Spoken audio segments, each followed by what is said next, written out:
Allah nasıl para vermez sana. Allah atlaşıyor.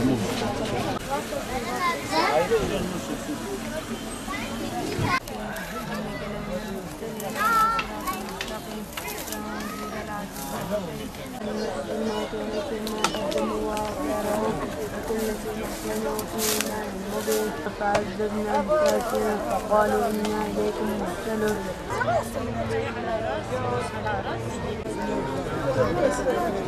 سبحان الذي بيده ملكوت كل شيء وإليه ترجعون سبحان ربك رب العزة عما يصفون وسلام على المرسلين والحمد لله رب العالمين. الفاتحة مع الصلوات. Bayram günlerinden bir gün önce Arefe gününde büyüklerimizi biz ziyaret ederiz. Onların ruhlarına Kur'anlar okuruz, bağışlarız. Sonuçta hepimiz öleceğiz. Ama sonuçta bu ölürken de yok olma anlamına değil, öteki dünyaya, bir alemden öteki aleme geçiyoruz. Önemli olan biz evlatları olarak onlara bu dünyada hayır, hasanat getirmek, onları öteki dünyada rahatlatırmak. Biz evlatları olarak büyüklerimizi unutmamamız lazım ve sürekli onların hatırlamamız lazım. Çünkü sonuçta bir gün biz de öleceğiz ve bize ibretlik için geliyoruz buraya.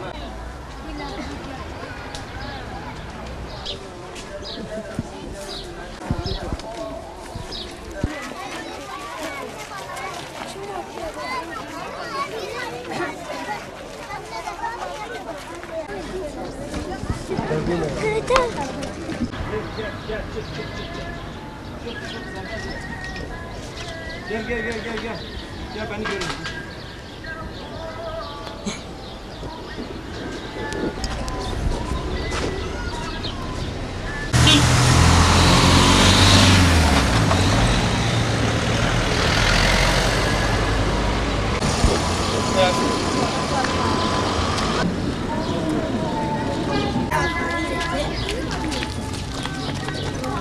Hakkın rahmetine kavuşmuş olan ölülerini, annelerini, babalarını biz de aynen vefat etmiş ölülerimizi ziyarete geldik.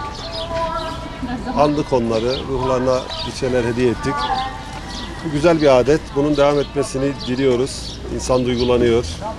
Hayattayken beraber olduğu annesi, babası, kardeşi, eşi, dostu. Bakıyorsunuz burada toprağın altında. Öbür dünyanın bize varlığını hatırlatıyor. Sadece gözle gördüğümüz bir dünyadan ibaret olmadığımızı hatırlıyoruz, anıyoruz.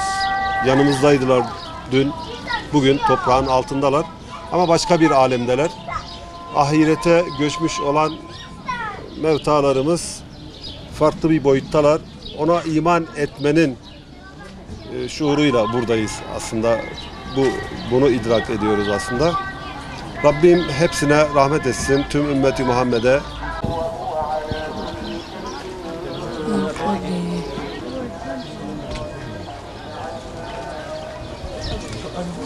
هم میرم مزار رو بابا